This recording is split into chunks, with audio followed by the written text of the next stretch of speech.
எல்லா கதவும் போட்டுட்டு அடிக்கணும்னு சொன்னாரா? அப்படி பேசலையே அவரு தமிழக முதல்வர். அதை மேற்கோட்டு காட்டிதான் அவர் பேசுறாரு. அன்னைக்கு சட்டமன்றத்துல வாக்கெடுப்பு நடக்கும்போது அறையின் கதவுகள் அனைத்தும் போடப்படட்டும் சொல்லி சபாநாயகரோட உத்தரவு. இனிமேல் அது மாதிரிதான் கேட்டு வாங்கிட்டு நம்ம வெளியே இல்லைன்னா ஓடுன்னு ஓடுறாங்க. ஓடுறவங்க சிங்கப்பூரும் ஓடிடுறாங்க.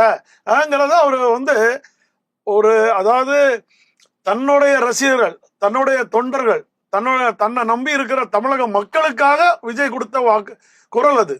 அதை உங்களை எங்கேயாவது அடிக்கணும், பிடிக்கணும், எலும்பு உடைக்கணும் அப்படின்னு சொல்ல. அப்ப கூட ஸ்டாலின் அவர்களை புகழாதான் பேசுறாரு.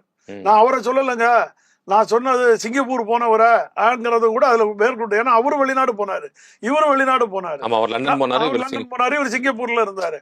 அதனால அவர் அதுல ரொம்ப டீசெண்டா தான் அவர் நடக்கிறாரு சார். அவர் இவங்களை எல்லாம் பகைக்கணும், சண்டை போடணும்னு நினைக்கல. நம்ம எதுக்காக வந்திருக்கோம்? தமிழ்நாடு மக்களுக்கு நல்லது செய்ய வந்திருக்கோம். அதை செஞ்சுட்டு போவோம். இவங்க கூட போராடணும்னு அவருக்கு ஆசைப்படல சார். ஆனா இவங்க என்ன பண்றாங்க, நினைச்சு பார்க்கல. தேர்தலுக்கு முன்னாடி வரைக்கும் விஜய் வரமாட்டாரு, 1% வச்சிருக்காரு, 3% வச்சிருக்காரு, ஒரு சீட்டு ஜெயிப்பாரான்னு திட்டம் போட்டாங்க. ஆனா இங்க 108 சீட் எடுத்துக்கிட்டு அவர் தனிப்பெரும்பான்மையோட கூட்டணி இல்லாமல் வந்தது இவங்களால தாங்கி கொள்ள முடியல. ஏன்னா இவங்க 20 கட்சி கூட்டணி, ஒருத்தர் 10 கட்சி கூட்டணி. அதனால இவங்க 2 பேரும் சேர்ந்து அவரை எதுக்குறாங்க. அதுதான் உண்மை.